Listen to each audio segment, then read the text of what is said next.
Welcome to LOA Today. I'm Walt Thiessen. With me today are Louis D'Souza and Anne-Marie Young. This is your Daily Dose of Happy. We are so happy you decided to join us today. And yes, before you ask, that one's going to get redone a little bit because we have you on an old video. It doesn't look so good, but we'll fix that for next week. We just had to, just wanted to let you know. We weren't going to leave you in that state, that's all. It's exciting to see my face up there. How about that? Yeah. Kind of interesting, kind of different, isn't it? So, well, anyway, I have a couple of announcements to let people know about. First of all, this Thursday and Friday, there will be no shows. Louise and I are going away for a couple of days, so we're going to kind of take a hiatus from the show, but we'll be back again next Monday. So be prepared. There's going to be a quiz. No, not really. There's going to be a lot of fun to talk about from that trip, I'm sure. Also, let's see, what else do we have coming up? That's it for this week. This week is going to be a short week. Makes it nice and simple. And I don't know whether you have wherever you are listening in the world. If you're living in the United States, particularly in the northern part of the United States, you're probably experiencing something similar to what we're experiencing here, in the Northeast, in that there are a lot of forest fires going on in the West, and Louis just sent me a little thing saying that my sound is funky. Is my sound still funky, Louis? It's suddenly getting better again. I don't know what it is. Well, it's trying to decide. So we'll let it decide, and if it decides for the worst, let me know. Okay. So anyway, we have these forest fires going on in the western part of the country, generating gigantic amounts of smoke, and that smoke has basically traveled east, 2,000 to 3,000 miles, and is now impacting us with some rather poor atmosphere conditions. So I figured, well, that is actually a little bit of an interesting topic, because we all know the basic idea of the law of attraction is that we attract into our lives everything that comes into our lives. And one of the more interesting questions that comes along with that is, well, what about weather patterns? What about atmospheric patterns? Because, I think I could easily make the case that the forest fires are going on because a large number of people have a vibration going on that way. But what about the people who didn't have a vibration going that way, who are simply living in the same area? So I'm just kind of curious to think, well, I'm going to go to you first on this, Louis, because you always have a very clear idea about how all this stuff works out. But what's your take on that? Are we actually attracting for somebody else if we have a whole bunch of us all pulling in this miserable air that we're getting right here in the Northeast? So, Walt, you know the idea of thoughts and trains. Oh, yes. But go ahead and reiterate what you want. It's a train going this way. If you've got a thought about what you don't want, a train pulling it back again. So you've got this ding-dong battle. Now, when you've got a group of people, the one whose train is going the strongest is going to be the one that's going to win. Strongest defined as? Strongest defined as the... if you've got a train going this way of what you want, train going that way of what you don't want, the one that's the strongest one is the one who's going to land up winning. Okay. So when you've got a group of people, you've got a group of thought forms, and the one that's the strongest is the one that's going to start manifesting. So, I can certainly see that argument. That makes a lot of sense. But there's also a flip side to that argument, which is, and I'll give you an example that came out of my experience. This is with weather, but it's not so much with poor air quality from forest fires. It's about a microburst, a small, isolated, but very intense thunderstorm that came through the area when we were living in Virginia. And what happened was, it was, I would say probably mid-June, early July, something like that. And there was a storm that was coming through. Now, this is during a time when there is significant tornado activity in that part of the country. So we were originally wondering, is that what's going on? Is there, some sort of tornadic activity coming our way? And as it turned out, there was this storm that was coming directly at us. And you know how these days you can go on to various weather sites, you can actually zoom in on the radar and see exactly where it's going. Well, this particular storm was headed exactly for our house. Perfectly. It was right on line. And so I turned to Louise and I said, hey, Louise, we got to do our weather thing because we have a history of being able to influence weather. So we did. And we started doing our stuff to try to clear that weather out and make sure we weren't negatively impacted by the storm that was coming through. And when the storm came, I was, at that point, I was very much experimenting with law of attraction. I was still testing things out in a big, big way. And so I figured, well, this is another test. I want to go outside and see what's happening. Not exactly the smartest thing to do in the middle of a major weather event, but nevertheless, that's what I decided to do.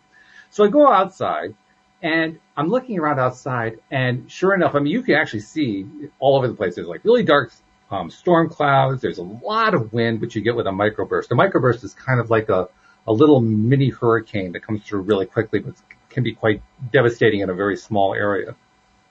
You could see that trees were waving all over the place, except directly on our property. And I looked above, and there was blue sky right above our house.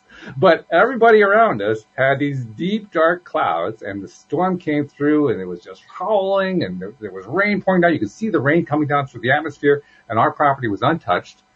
After the storm, Louise and I took a drive around the neighborhood, and 2 houses or 3 houses to the left, 2 or 3 houses to the right were untouched. Everything else for like 3 miles around was trees down, limbs down, stuff all over the place, debris and everything except in our one little area. So how do you modify your train theory with that experience? Well, the individual has its own field and own ability to do things. So you have the general public that doesn't have that kind of knowledge or even the ability to perceive that they can change the weather. Mm-hmm. You do have the facility, you do perceive the ability. You have, from what you've said, had some kind of experience of being able to do it in the past. So you've built up an active vibration of what is possible for you in your life. Mm-hmm. So in only your surrounding area, with your field and with your belief structure, you were able to protect it. One of the ways I do it, I don't know how you did it because you didn't explain it, but one of the ways I do it is I create a vortex around me that is constantly flowing and moving that protects me. So anything that hits it, any thought forms or anything that comes to it, just gets bounced off this vortex that shoots around me, and it's cone-shaped. And the cone is on a point at the top, and it comes down to like a skirt. Oh, okay. And that's the way I visualize it. So if I'm ever wanting to shield myself, my car when I go away shopping, or my house, or my daughter, or whatever, I just visualize this. Of course, my daughter will override it because she's got more powerful with her own belief structure. No, that's what other people will do, but you can still kind of put your shield on them because you're still family and you still got this relationship going. And there's an agreement of allowing between family members and not allowing strongly between family members, depending on the relationship. So yeah, it varies depending on. The closer it gets to you, the more you have the ability to affect it, and the further away from you, the more the general thought processes will prevail. Yeah, I think that's in true. Whatever direction. Right. Emery, do you have any experience trying to influence weather patterns or events that can touch a whole bunch of people? Well, we were in a situation where it was way before I knew about law of attraction, but we had this horrendous rainstorm and thunderstorm, and our street flooded, and therefore our house flooded. And although that was awful, it kind of brought a lot of things that I'd been wanting then happened. Like I wanted new furniture, I wanted new floors, I wanted to decorate. And I just kind of took, that was the opportunity then for us to do it, and it all was paid for. So although it wasn't a pleasant experience, but then there was also good things in the fact that the street came together and people came together in the street that didn't normally meet. So we just took it. We just always used to call ourselves the luckiest unlucky people because these things would happen, but we would try and make the best of it. And that's kind of how we perceived it. So yeah, I completely agree with Louis. I think there is a stronger collective, and I think the voting system shows that because we don't all vote the same person, but only one person gets in. It's the strength of that, isn't it? But it's a weighted system, really. It's weighted voting because not everybody gets an equal vote because it depends on how high they are up into the vortex. If they're, or if they're in the vortex rather than out of the vortex. If they're in the vortex, their vote's going to count for more, really, in the sense of a voting model. So, just interesting. And Louis, you were asking what my method is. My method, I don't actually use a vortex. I just use an image of, no matter what weather I want to influence, doesn't matter whether it's winter, Summer, fall, spring, doesn't make any difference. I always use the same scene, and that scene is very moderate, comfortable temperatures, blue sky, sun, little puffy white clouds, not humid, very comfortable, dry weather. Basically my favorite weather, my favorite kind of day to be outside.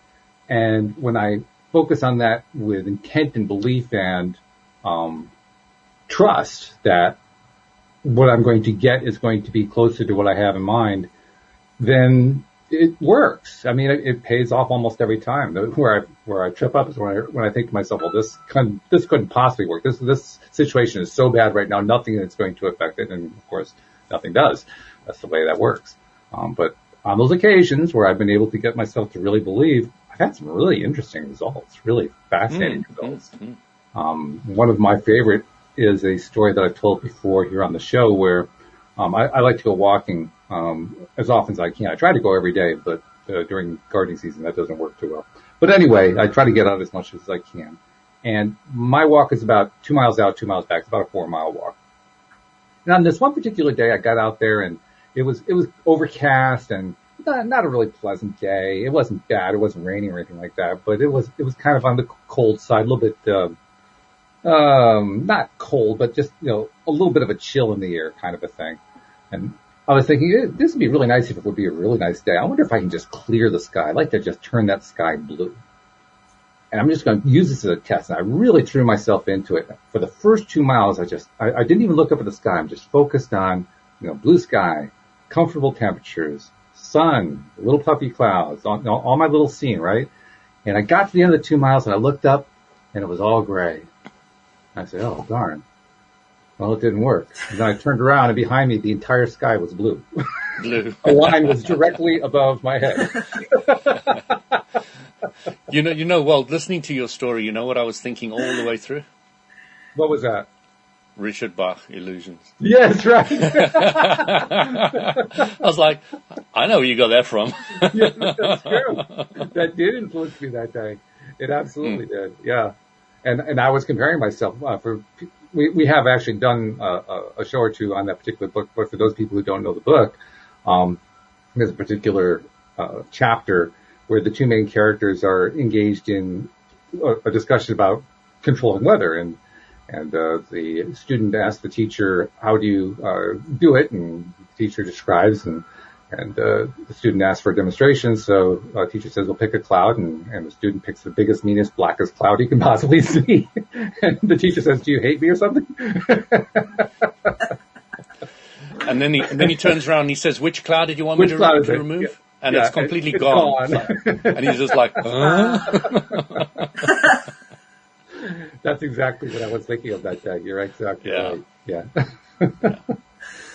But it was fun to reproduce my own version of it, I have to say. And that's one of many. I've had a lot of experiences. Like you, Anne-Marie, I had a situation before I learned about law of attraction.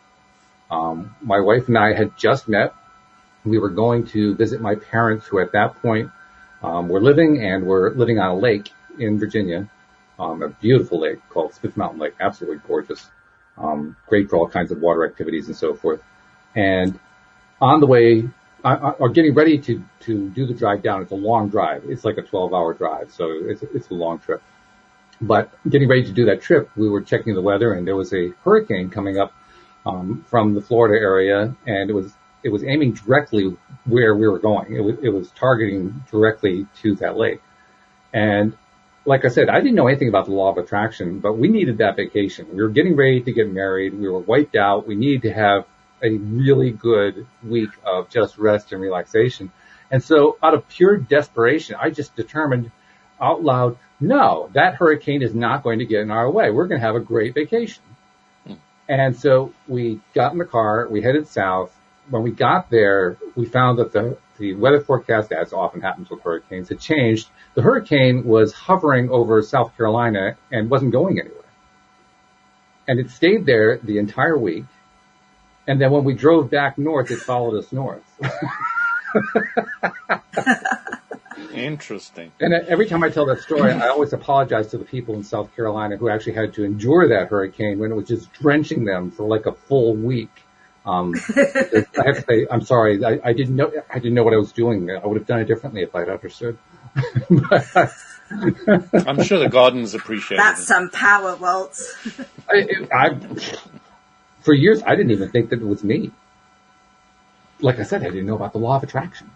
I'd never heard of the term. And it wasn't until I learned about LOA and Louise pointed out to me, you use that. And I said, what do you mean? She said, back in 99 when you got rid of the hurricane. I said, oh, yeah. How'd I do that? It was that kind of an experience. How did I do that? Well, today we went to the lavender fields now. It was overcast when we left, and we love going there every year to take photos, etc. And David Strickles just liked our photos, I think. Oh, nice. On Facebook. So, we arrived there and, it was still a bit overcast. And then as soon as we got out into the field, the sun came out and it was glorious. It was absolutely brilliant. When we left, it was still glorious. So the way I'm trying to do it now is not so much to change the weather, but to find a natural, organic way to coincide of getting what I want, where all the pieces fit together and just work. So it's not like me needing to manipulate anything. I'm just right time, right place, just happens to fit into all the different places, the coordination of the picking up Eloise's little friend, my younger daughter's friend, etc., and dropping her off and everything. It's just, everything just seems to come together at a natural progression and thing, and I just love it. It's just so absolutely amazing because there's less and less effort of wanting to try and get the weather to change or this or that. You're just focused in your mind. You've got this kind of, if not that, something better mentality is always going on inside you. If not that, something better. If not that, something better. And it's kind of always working out better and better and better. And things are just, coalescing to come together with the cooperative components of the universe. And I don't know how to explain it, but that's kind of the best I can do. That's a good explanation. And I love the fact that you're doing it with with no resistance and not trying to make things happen, which, by the way, is diametrically the opposite of Louise and I. We constantly are manipulating the weather, and we're very proud of it. So I'm just saying there are a couple ways to do this thing. But nevertheless, yours is the easier way. Yours is definitely the low energy way. It's easy. You need to come to the UK and just sort our weather out, please. I need a summer. Anne-Marie, I don't have any problem with the weather here. What's your problem?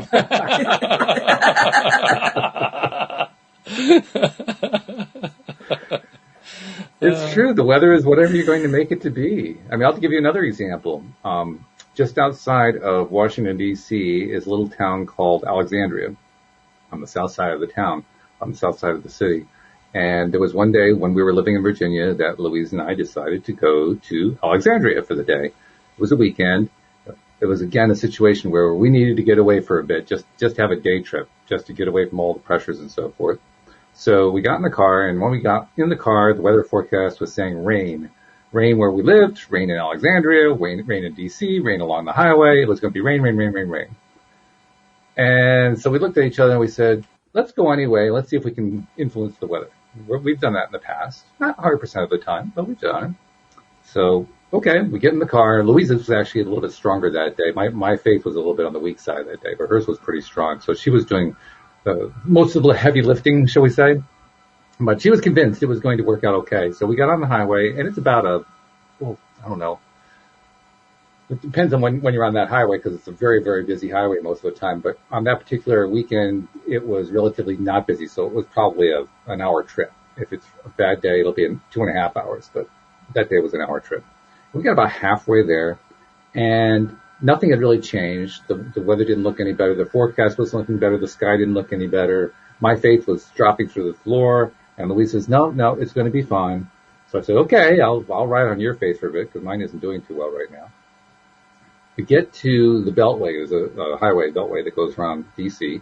and take the Beltway south, heading down to Alexandria. And as we come around the curve where you can start getting to Alexandria, you see there's this little opening in the clouds right above the city, right above the town. I'm not sure if Alexandria is a city or a town. I think it's a small city, but right above the city. And as we get off the highway, of course, there's a very extensive highway system to get in there because this is D.C. But as we get off the highway and come into the town, right over the main street that we're going to do all of our shopping and visiting on is the opening. In other words, right above us, it was blue sky. Everything else was cloudy and rainy and everything else, but there was beautiful weather right there. We got there. Of course, nobody was there because they thought the weather was going to be bad, so we had easy parking. That was easy. Got out onto the street, went off to get some ice cream. Nobody was in line for ice cream because we were the only ones there. Had a wonderful time. We spent the entire afternoon there in this gorgeous weather. People started to show up, and around 5 o'clock, 6 o'clock, we decided we were done, so went back to the car. As soon as we got back to the car, it started pouring rain, and then we drove home in the rain. So, I mean, that's about as controlled as you're going to get, I think. I actually had a similar thing on my wedding day. It was really? pouring. We woke up, it was pouring with rain. It was grey. It was a real grotty day. And I arrived at the church. I had the brollies over me with my big frock. But I just knew that I was going to have photos outside the church. And literally sort of coming towards the end of the ceremony, and suddenly the sun was coming through the windows, and you could see my photographer going, hurry up. And literally we went outside. It was just beautiful sunshine. You would never know there was any drops of rain. We got in the car, got to the hotel, poured down. And it was just perfect. We got our photos outside. I just knew that was going to happen again. Didn't know about law of attraction. But I had this vision in my head. And obviously I truly believed, because that's what happened. Ah, yeah. See, the important thing about weather or anything that you want to achieve is to be focusing on what you want and not what you don't want. You say, I don't want the rain is not the way to go about it. No, that doesn't work very well. well. I want the clear sky is the way to go about it. And once you get that right, everything starts falling into place. That's right. And when you end up doing it by accident, like your stories, Anne-Marie, yours were kind of by accident. You didn't really know LOA. My earlier cases were also by accident. I think what that really is, that by accident, is us unwittingly tapping into universal law. We didn't know how it worked. We couldn't have rationally, consciously expressed it. But I think we were kind of getting a sense of it in a way that perhaps we hadn't done before. Yeah. What do you think? Yeah, that's really interesting. I hadn't really thought of it that, but there's so many synchronicities in life. Like, I remember driving past this street I now live in and thinking, oh, I would love to live in those houses. I bet life's perfect if you live in one of those houses. And here I am living here, you know. All these little things that happen. Yep. Like, I wanted to get a particular job. I wanted to get a particular promotion, and they happened. So, yeah, it must have been there subconsciously. Or it was just starting. Which raises an interesting question. Oh, go ahead. Isn't it so much more delicious doing it consciously? Yes, it's so fun. So fun, because I was, like yourself, I took myself for a walk around the fields today, and as I was walking around the fields, I was thinking, this is my mind movie. There's me sort of thinking I'm going to be living near the countryside, but actually I've got these fields that I didn't really take much notice of. And I was walking around a local park, turned to left, around these fields. I'm like, oh, here's my mind movie. I'm here. And that just felt amazing. That's cool when it plays out like that and you're getting what you're asking for. And you're noticing. That's the other part about it. Because it's so easy to be in that place where you got there by accident and you didn't notice. I didn't notice that I moved the hurricane. Never occurred to me until my wife pointed out some 9-10 years later. I was oblivious. But when you know, and when you recognize and you've noticed, that's when it's cool. As Abrams says, it's so much more delicious. Yeah, it's more delicious. It really is more delicious. Intriguing is the best word I can think of. It seems inferior to what it really is, to use that word. It's exciting, I guess. That isn't quite what I have in mind either. But it just grabs my attention whenever, through a conscious process, a deliberate process, I end up getting what I asked for. It's almost like I'm stunned. Like, wow, what just happened? That's the feeling behind it. And that stunnedness is what's going to slow you down getting your next one. Well, that's true, but I work one step at a time. You understand that, but I don't know if all the listeners. It's a good point. It's a really good point. Yeah. I don't think it's a good one to get hung up on, but yeah, it's a good point. When it's the next natural step then it's easy for you to perform and get whatever you want to. But when it's like, oh, such a big leap, and I'm not sure if I'm going to get it, and all those kind of thoughts are going in your head, then you're pushing it away while you're trying to get to it. Right. And of course, the risk with the and that's what Dan says, isn't it? Well, what was that, Anne-Marie?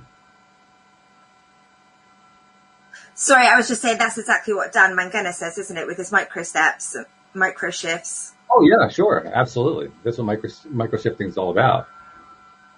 Yeah, taking one little step at a time and making it believable every step of the way. Yeah, those baby steps make it so much easier. And what I was going to say is that's the big risk with the approach that Louise and I take, because when we go after it, we're going to manipulate, we're going to make it happen in a big way. We're just as liable to put up a whole bunch of resistance at the same time, just because we've got this huge amount of energy we're building up. So we've learned to be a lot more careful. We've learned to be a lot more cautious about, okay, what is it we're doing here? But we still try to manipulate. What can I say? That's the honest truth. You're a true American. Yeah, thank you very much. I'm a real live nephew of my Uncle Sam. Which, by the way, is true. I am actually descended from Uncle Sam. It's a weird thing. Are you? I really am. Yeah. Yeah, the man who was the original Uncle Sam, this was back in the War of 1812, actually, which was the war that followed our American Revolution against the British occupiers. The War of 1812 was sort of a follow-up to that, and during that war, my great uncle, I'm not sure how many greats back, was working for the U.S. government as a meat inspector. He worked in a factory in Troy, New York, and he was inspecting meat for the Army.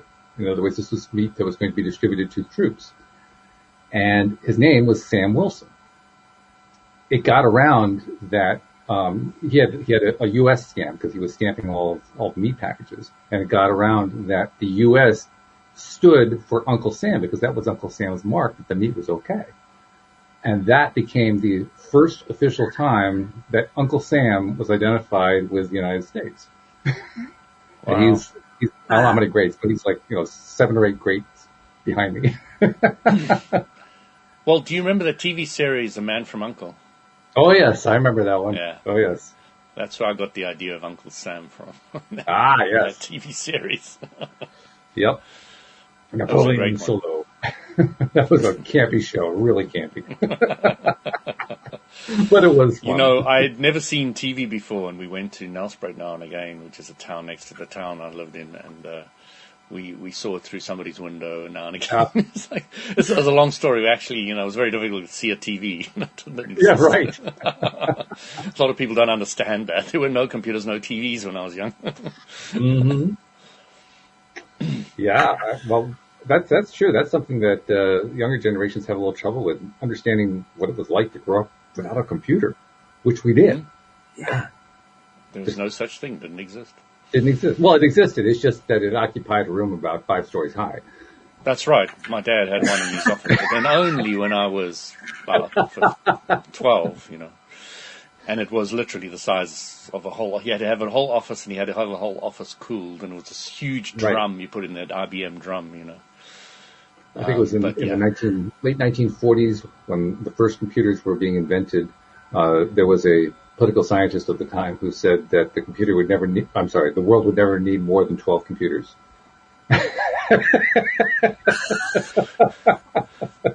I was fascinated in my dad's work and talking about the subject. Not very LOA, but the guy had an IBM PC, one of the first ones. My dad said, "You see this little thing here? It's bigger than that huge one in the office over there." It's more powerful than that one. Oh, yeah. Yeah. The history of computing is really quite fascinating. And I have to say, I like the fact that the world of movies have decided to start picking up some of those stories. So we're getting some of the stories of what happened during the earliest stages of the computing age. And it's fascinating. It's fascinating to see it playing out on screen, even if half the time it's inaccurate. I don't care about that. It's just still fascinating. Anyway, this whole topic of influencing weather, and of course it's not the only thing that we can learn to influence, but anything that has a large mass component to it can be a little bit confusing. So I'm glad we kind of talked about how to kind of understand and look at that. I normally try to stay away from anything having to do with politics or anything like that, but I'm going to just touch on it just kind of on the edge for a moment here, because people often want to know, regardless of whatever their particular belief is, whether they're left wing, right wing, middle of the road, whatever, they usually have some main issue that they're hoping they can get everybody else to be on board with, so that can be pushed through and that becomes the law of the land and all that kind of stuff.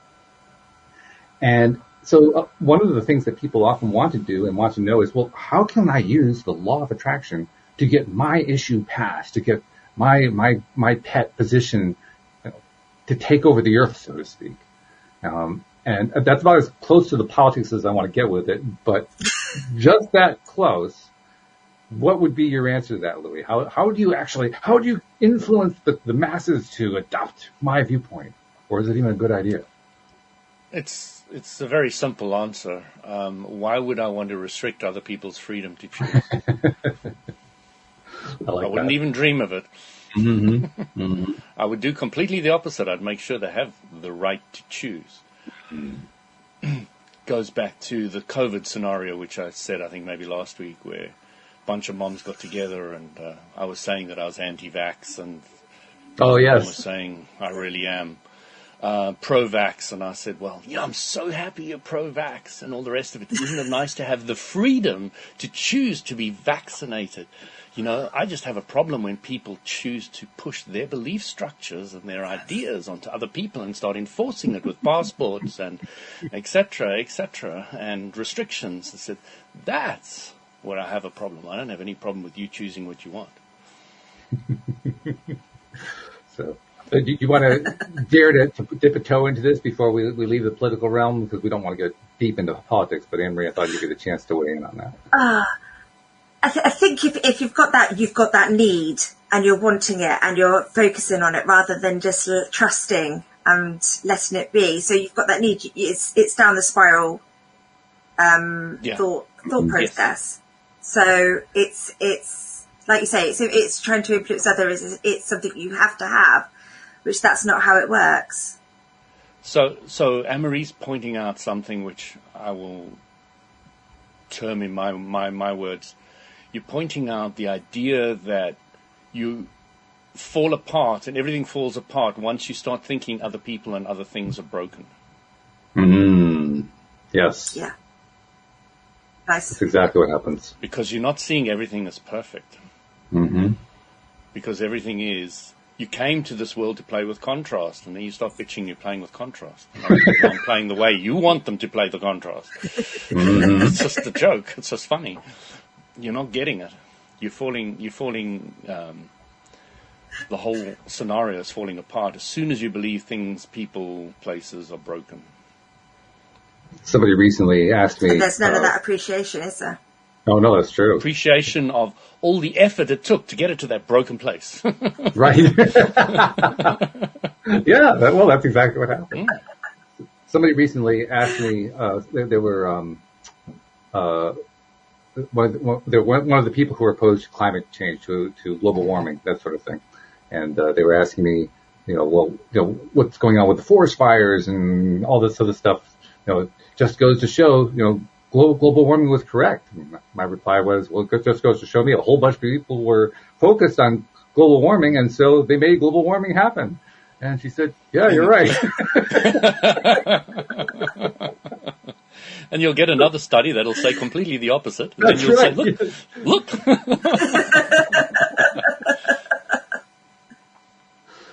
So, yeah, you get exactly what you want. Just be careful you know what you want. There could be people on this planet that are so focused on the world being broken global warmingly that they will only experience and see that information feeding into them. You'll get somebody who's completely the opposite, and will get only the information that the world's healing and coming together, feeding into them. And then from the one perception it's broken, from the other perception it's starting to heal and everything's going well, and it's the same world. Mm-hmm. So what is going on is the psychological drama that goes on in somebody's head. Or sometimes in the news media. You're not able to see things as they are. That's right. And I'll give you an example that was very recent here in the United States. About 2 months ago, there was another cycle where there were fires going on in California, and they were destroying a lot of acreage. There were homes being destroyed, and so on and so forth. And then a day came where, if you look at the news was just full of the headlines about all this stuff going on. But then you went and looked at an actual weather forecast through, weather.com or AccuWeather or one of these weather websites, and the weather was clear. There was no actual fire activity going on in California. They'd had rain. The fire's been put out, but the headlines hadn't caught up with it yet. So you had two different realities going on. If you were paying attention to the headlines, you would have been convinced that all this stuff was still going on in California, and it wasn't. That was the same here with our weather system. We were supposed to all be flooded and awful storms and on weather warnings, and events were being cancelled. And I know it was like that in some places. We hardly had any rain, and we were supposed to be right under that, but not a drop. It's amazing what the power of that. There's an example of how the power of the collective can kind of come together for good or for ill. You can look at it either way you want to, but it comes together and produces a result that another part of the collective doesn't experience. That's really what we're describing right here. One collective area had this experience, and another collective area had that experience, and they were both about the same place in the same time, but they had two different experiences entirely. Richard Bach illusions, perception, use it or lose it. That's right. Yeah, perspective. Well, actually, in his case, perception pretty much was the same thing as perspective. He used the two words pretty much interchangeably, and that's exactly it. By the way, Anne-Marie, have you ever read that book, Illusions, by Richard Bach, that we've been referring to here? No, I've not heard of it. Oh, you gotta read that one. Bach was the one who wrote the book Jonathan Livingston Seagull, if you remember that one. But Illusions, in our opinion, is the best one, and it was written in the 1970s, the early 70s, and it way predates any of the references to law of attraction that became very popular many years later, but it describes law of attraction to a T, and it's written in a fiction format. It's not like, here's a how-to on how law of attraction works. It's a story. It's a story that... When you finish the story, the thing that goes through... When you finish the story, Anne-Marie, the thing that goes through your head, very clearly is, was this true or wasn't it? Yes. Did it really happen to Richard or not? Because he nailed that book. He just nailed it. He really did. In fact, I remember having a conversation on that very question. Did it really happen? Did Richard really exist, and did he really experience that? Of course, the author is also named Richard, so you kind of associate him with the character in the book.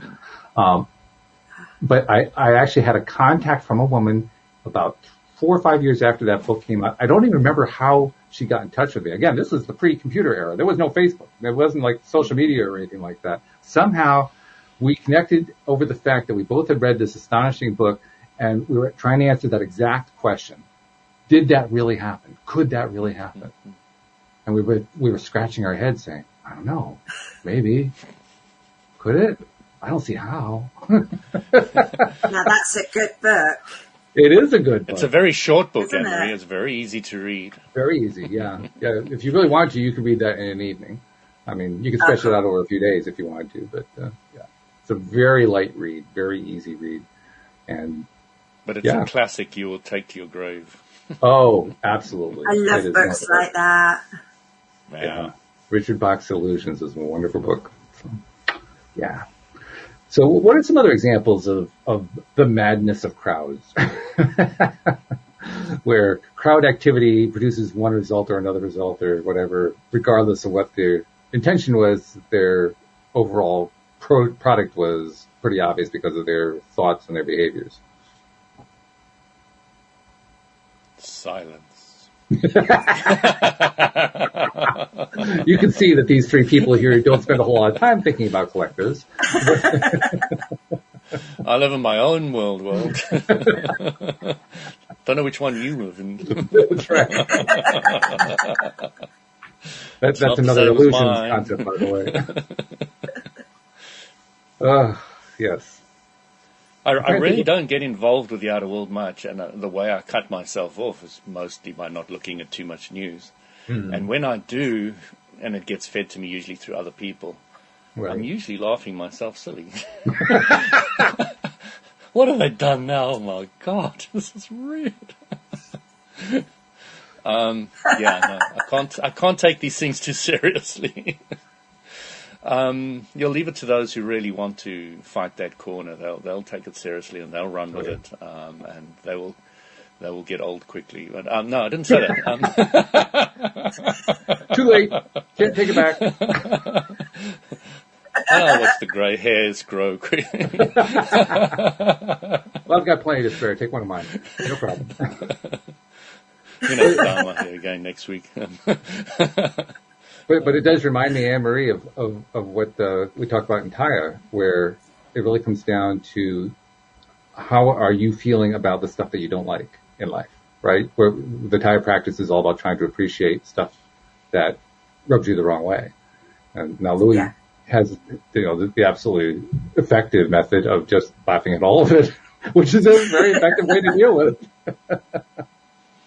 But I do. Oh, go ahead. No, I was just going to say, but that's what I do know, is if something crops up, I'm always like, right, okay, where's the appreciation in this? Or, I might swear a few times and just like get annoyed, but then I'm like, okay, what can I appreciate about this? Okay, this is annoying me, but actually it's flattering that somebody thinks I can help them, or just trying to find some good in it.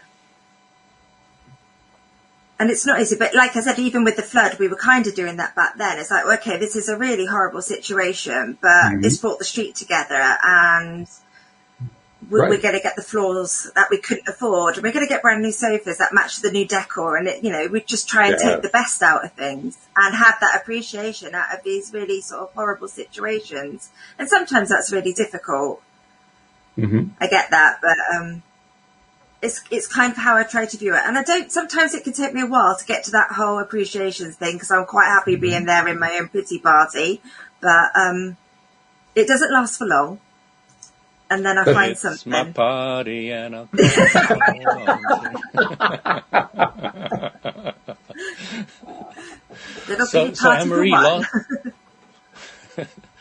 So Anne-Marie, last week, your takeaway, if I'm correct, was to focus on your own happiness.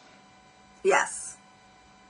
And which is the greatest gift you can give everybody else. So how did your week go with that kind of concept rolling around your head? Oh, good question. It went okay, actually. I had a good week, had some fun stuff happen, and just the way I kind of equate it is to work is just trying to have more fun with my role and not see it as like, oh God, I've got to go to work. And it's much like David's been saying, and having that appreciation for the system we've come into. So trying to enjoy my job, and all these people are like coming to me and I'm having fun interaction with them.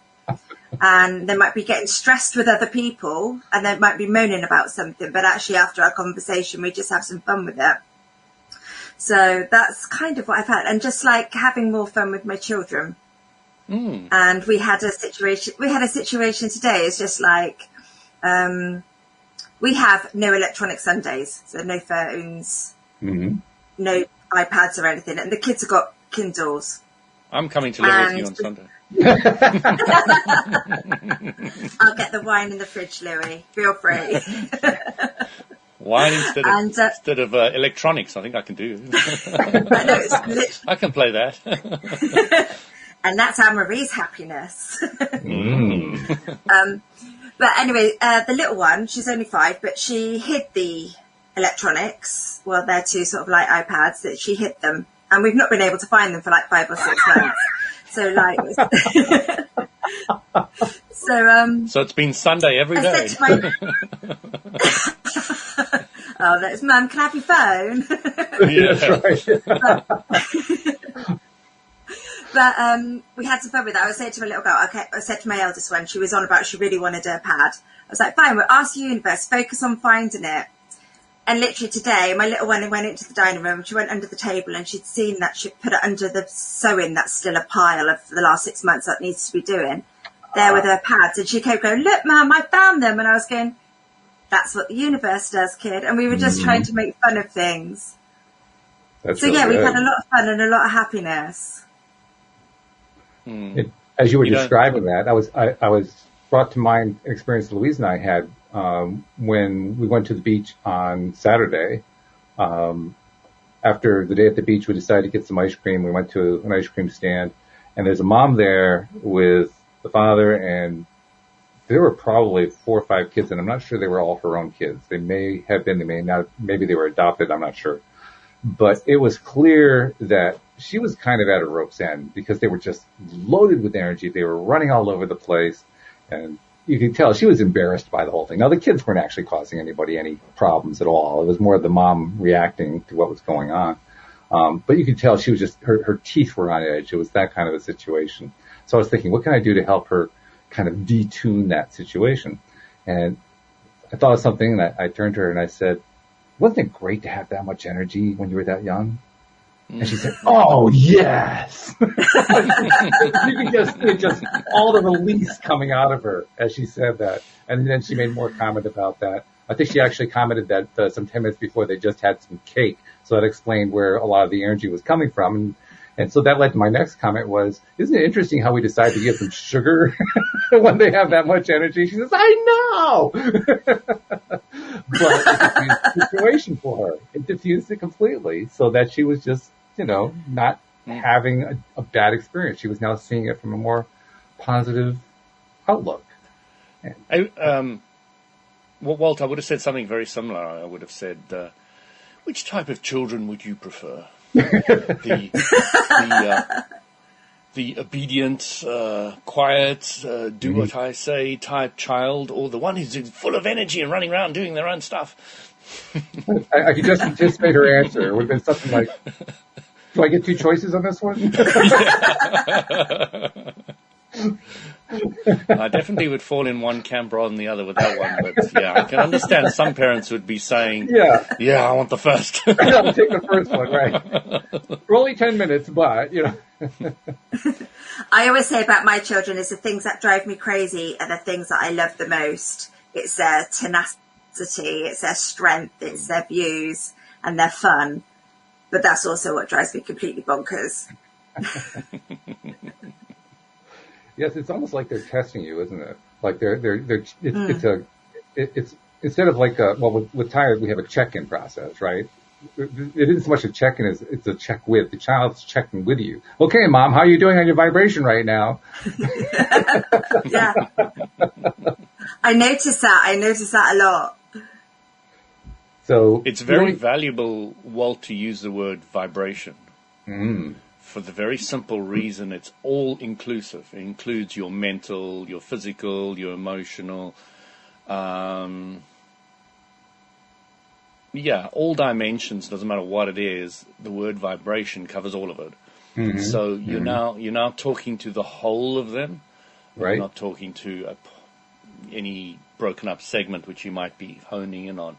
You're now saying, what's your vibration? How does it feel vibration at the moment? Where you are vibration? And then you're also talking emotional scale, where you are on the scale, etc. And once you're there, you start being able to be clear of what your next step is. Because I like breaking it down. Oh, I'm frustrated. Ooh, let's go to I don't care. Ooh, I'm on a don't care. Ooh, let's go to hope. Right. Oh, I'm on a really depressed. I'm depressed.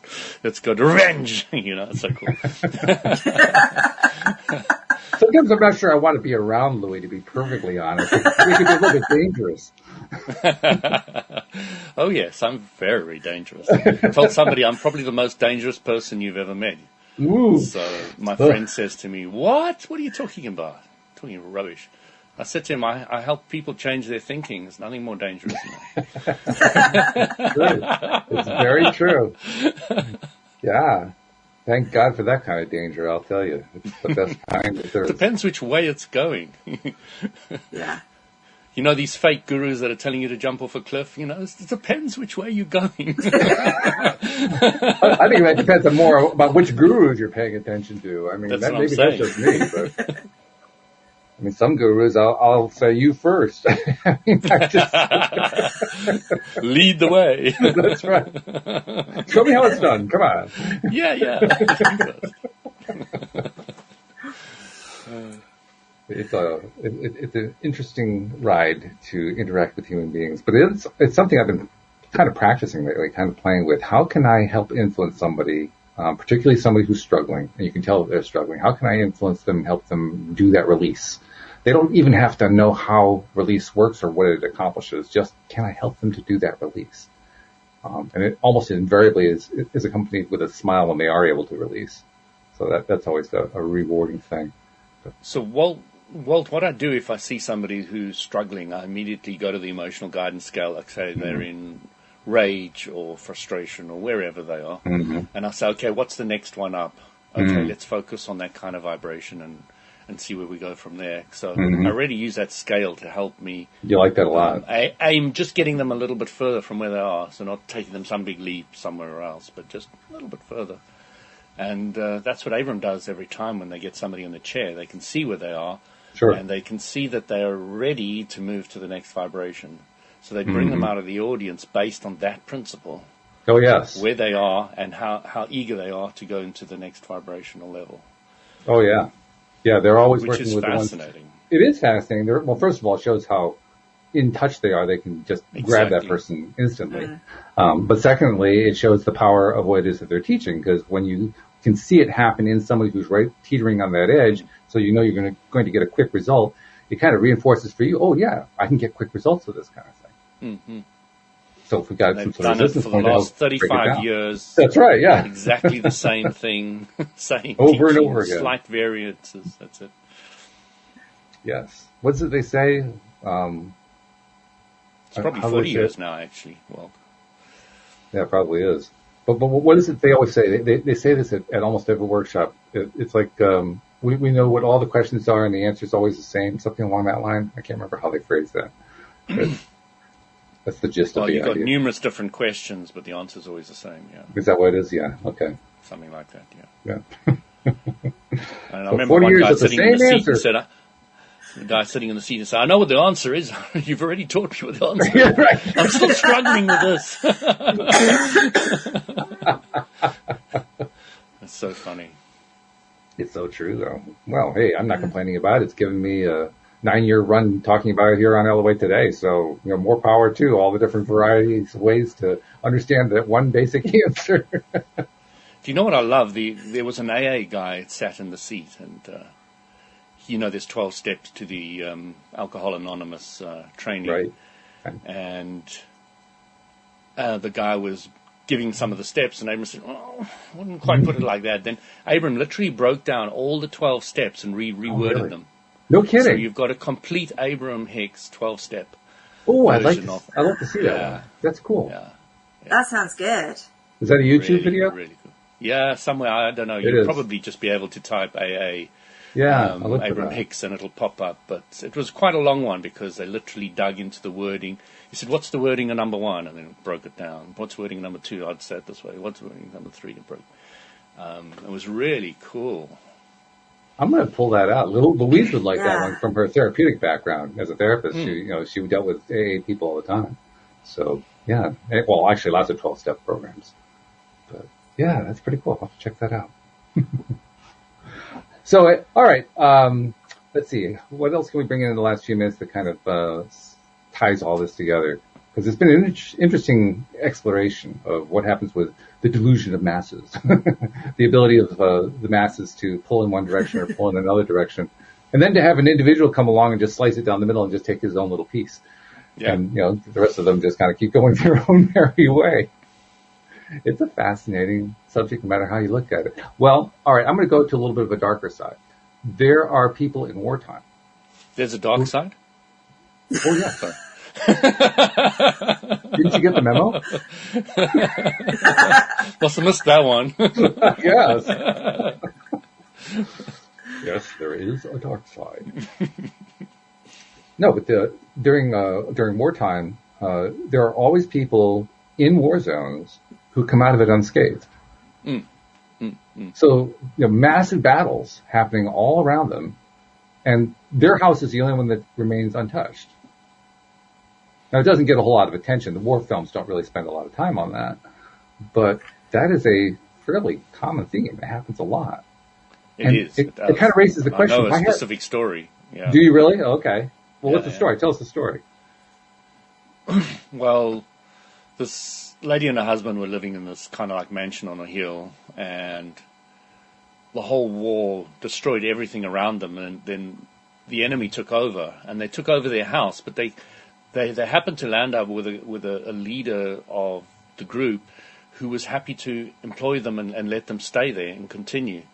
So they went through the whole war and the whole shift and the shift back again and stayed in their own house the whole way through. And with shells hitting and bombing around them, but they were never hit. That house stayed the whole way through. That's crazy. Yeah. But my point was... And they came out of it on the other side that they started and all alive. Which is really something, yeah. and having, being occupied by the enemy force. But I guess the reason I brought the whole thing up is that story, that kind of story has happened a lot. Mm-hmm. And if you look for it, you can find it documented in a number of different books, a number of different sources. Why is it that we never really noticed that as a collective? I mean, until Law of Attraction came along, I don't think most people even noticed that was a pattern. Why don't because history is written by the victors. Well, yeah. Meaning history is written by the ones who did the most bombing? No, history is written by those who want a narrative to be told in the way they want it to be told, and it's not going to include anything that's not going to have what they want. And yet, these stories have still managed to get their way into many history books. That's what's so interesting. Yeah. But it's a bit...